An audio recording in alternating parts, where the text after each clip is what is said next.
A single name shook the entire global music world. Not an American rock star. Not a multi-platinum rapper. Not a European pop singer who'd spent decades dominating the industry. His name, Park Jimin, a young man born in Busan, South Korea, who just 10 years earlier was barely known outside of his own country, had just done something that no one had ever done before in the 65-year history of the Billboard Hot 100. His solo single, Like Crazy, exploded straight to #1. Not just charting, #1 on its very first week of debut. For 65 years, since 1958, not a single Korean solo artist had ever touched that summit.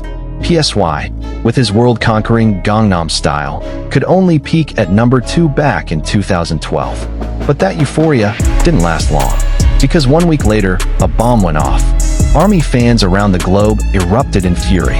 The hashtags #BillboardCorrupt, #BillboardRacist, and #BillboardXenophobic exploded on Twitter, trending globally within hours. And right in the middle of all of it, Hybe, the entertainment giant behind BTS, got dragged straight into the heart of the controversy. What really happened? Who's to blame? And was Jimin's historic achievement truly clean? Or is there something someone's been deliberately hiding? Stay until the very end, because we're breaking it all down today, fact by fact.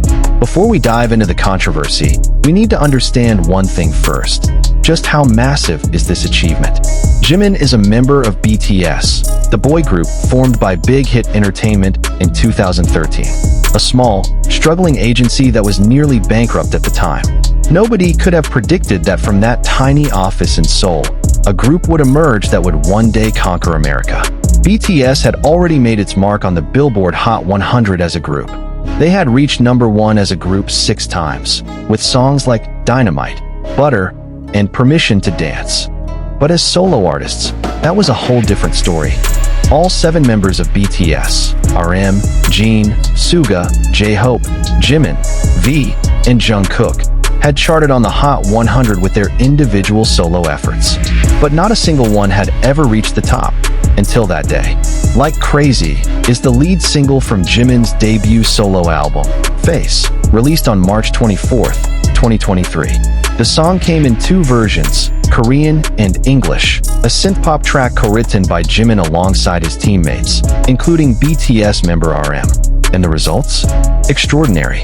In its very first week, Like Crazy sold a combined 254,000 units, a mix of digital downloads and physical CD sales.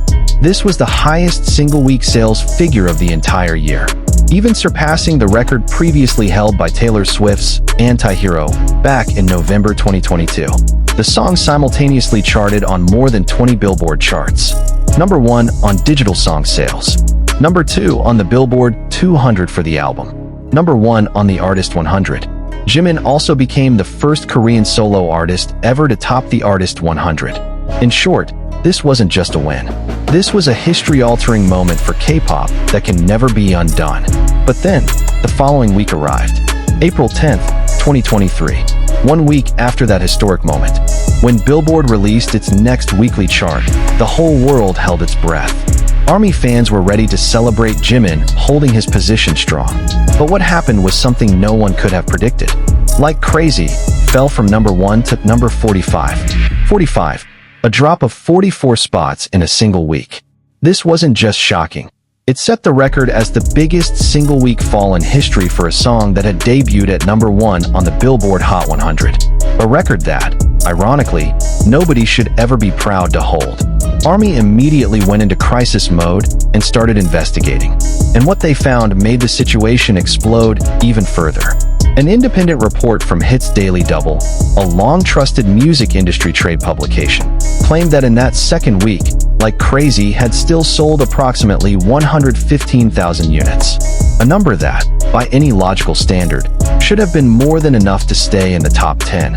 But the figures reported by Forbes, drawing directly from data provided by Luminate, the official analytics company powering the Billboard chart system, told a wildly different story. Just 14,800 units. The gap? Over 100,000 units that had simply vanished into thin air. Where did those 100,000 units go? ARMY refused to let it go. They dug deeper, and what they found made the situation even more complicated. After a massive social media investigation, fans believed they had found the smoking gun. Billboard had quietly changed its rules, and the change happened precisely at the moment Like Crazy was at the peak of its glory. The rule that changed? The system for counting digital sales. Previously, Billboard counted sales on a per-week basis, meaning a single account could purchase the same song every week, and each purchase would be counted separately. But suddenly, in Like Crazy's second week on the chart, Billboard appeared to switch to a new system. One purchase per account, forever, not per week anymore. This meant every fan who had already bought Like Crazy in week 1 and tried to buy it again in week 2 to keep supporting Jimin. Those purchases simply didn't count. No official announcement, no gradual transition. The rules changed right in the middle of an active tracking week. ARMY was furious. They called it deliberate sabotage. And this is exactly where Hybe gets pulled into the picture. Many began questioning Hybe's role in all of this. Why? Because the mass buying strategy that ARMY used, purchasing multiple different versions of the same song to rack up sales numbers, was a strategy actively facilitated by Hybe itself.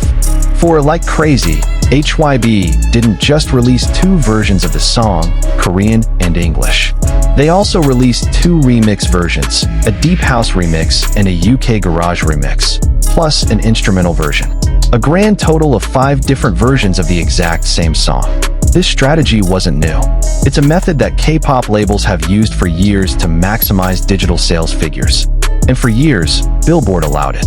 The question is, did Hybe know the rules were about to change? Should they have warned fans earlier?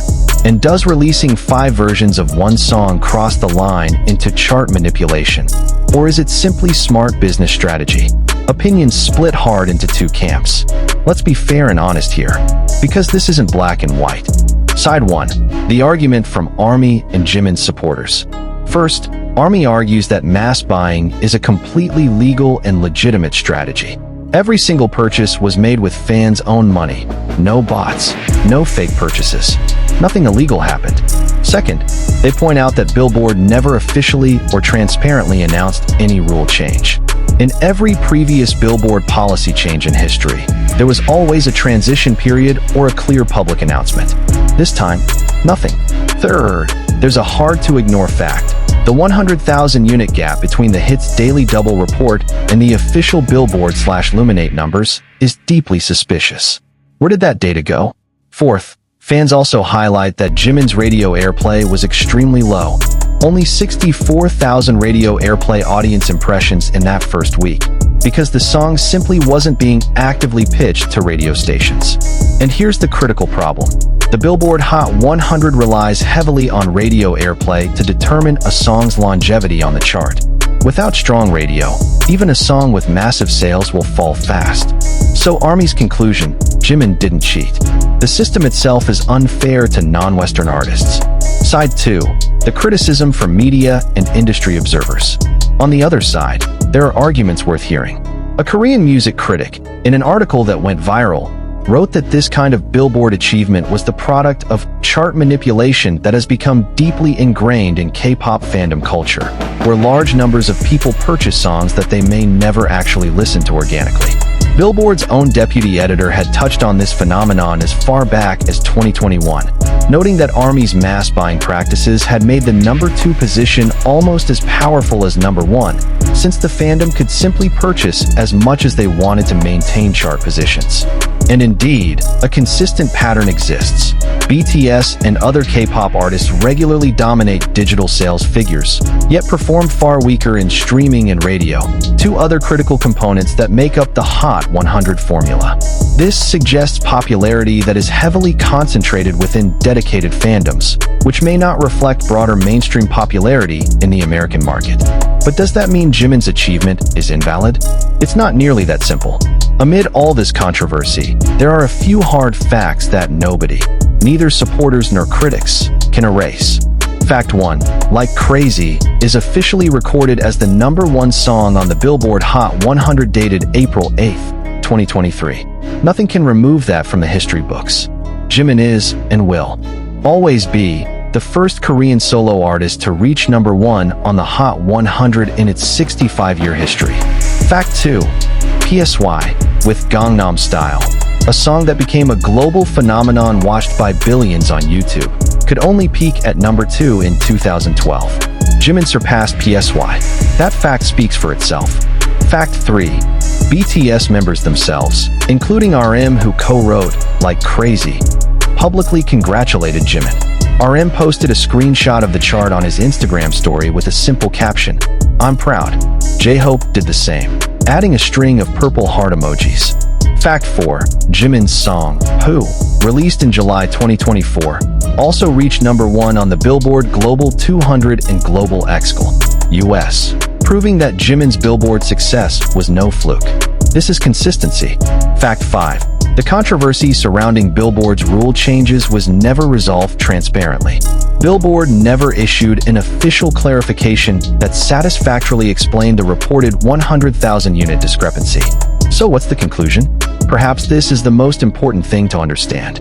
The controversy surrounding Like Crazy and Billboard isn't just about Jimin. It's a reflection of a deep, long-standing tension between the American music industry, which has served as the global standard for decades, and the explosive cultural wave rising from Asia, particularly K-pop. The Billboard Hot 100 system was designed in a completely different era, an era when radio was king, and popularity was measured by how often you heard a song in your car, in the supermarket, everywhere you went. K-pop plays an entirely different game. Fanatically loyal fandoms, extraordinary dedication, and the ability to organize massive, coordinated purchasing campaigns. Is that cheating? Or is it simply a different way of playing within the same system? Is Hybe at fault for releasing 5 versions of one song? Or were they simply executing a smart business strategy? Is Billboard discriminatory toward Asian artists? Or are they simply enforcing rules that already existed? Even if they may have communicated those rules far less transparently than they should have, there are no easy answers to any of these questions. But one thing is absolutely certain. Park Jimin, the young man from Busan who once nearly quit because he doubted his own abilities, the young man who was bullied and dismissed even by netizens in his own country, has carved his name permanently into the history of global music. And no controversy, no rule change, no debate can ever erase the moment of April 3rd, 2023. The moment when a Korean kid stood alone at the summit of the most prestigious chart in the world, with his own song, on his own terms. Like Crazy. That's everything you need to know about the massive Jimin and Billboard Hot 100 controversy. If you found this video informative and it opened your eyes to just how complex the global music industry really is, don't forget to hit that like button and subscribe. And if you have an opinion, are you on the side that believes Jimin's achievement is fully deserved? Or do you see it differently? Drop it in the comments. I read every single one. The next video is going to cover the dark side of Hybe that most media never talks about. Make sure you've hit the notification bell so you don't miss it. See you in the next one.